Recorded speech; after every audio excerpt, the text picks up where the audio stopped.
I'm Anil Kumar and we are exploring trigonometric ratios in the domain 0 to 360 degrees. Question is, consider sine of 55 degrees.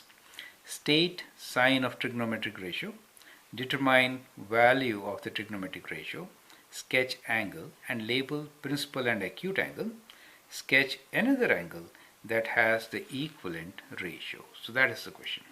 So let's begin actually by sketching first. It gives you overall picture and it really helps.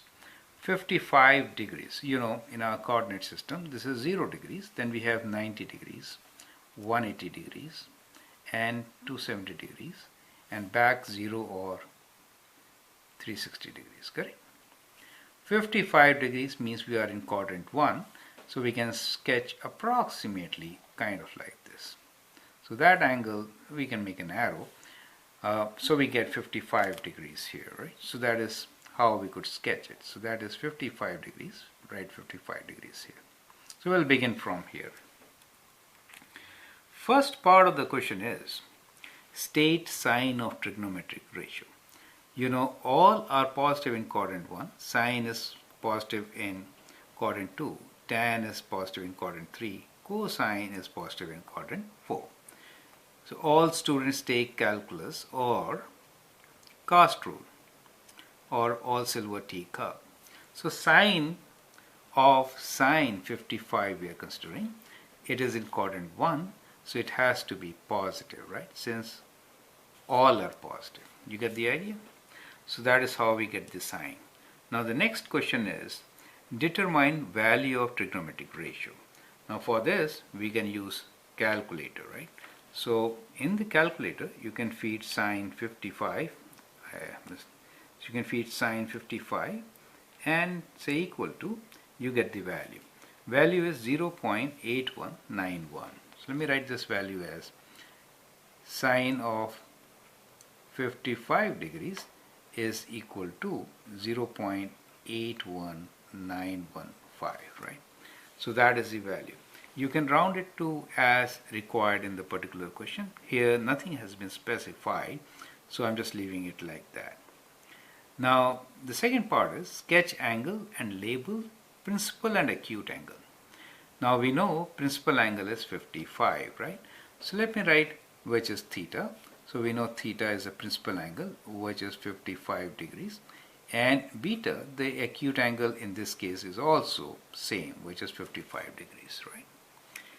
Now the question is, sketch another angle that has equivalent ratio. So that means some other angle where the value is same as this value. What could be that angle? Now to sketch that angle, what we should do is, we need a positive value, right? So we have a positive value. Sine is positive in quadrant 2, so that should be in quadrant 2, correct? And in that case also, we are looking for same acute angle. So this angle should be 55 degrees itself. If that is 55 degrees, in that case, what principal angle do you expect? So the principal angle which we expect is, let me call this angle, the other angle as phi, right?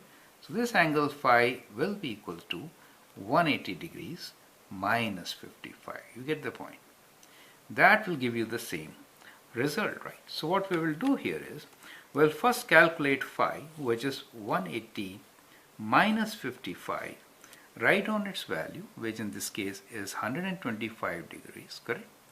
So this angle is 125 degrees, and then we'll find what is the sine value of this. Let us check our answer. We'll say sine of 125 degrees is how much?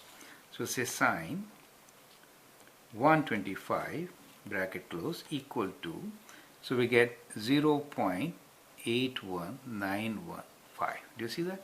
So it is exactly same. Perfect. So that is how we are going to solve such questions. So what we use here is our knowledge that principal angle is when the initial arm is along the positive x-axis and the terminal arm gives us the principal angle measured counterclockwise from positive x-axis. Acute angle is always with the horizontal. And to find equivalent ratio, we should apply the cast rule, right? We should know which quadrant, which other quadrant. The trigonometric ratio will have the same sign, and that helps. So we'll follow this method once again and do a couple of questions. I hope that will help you. Thank you and all the best.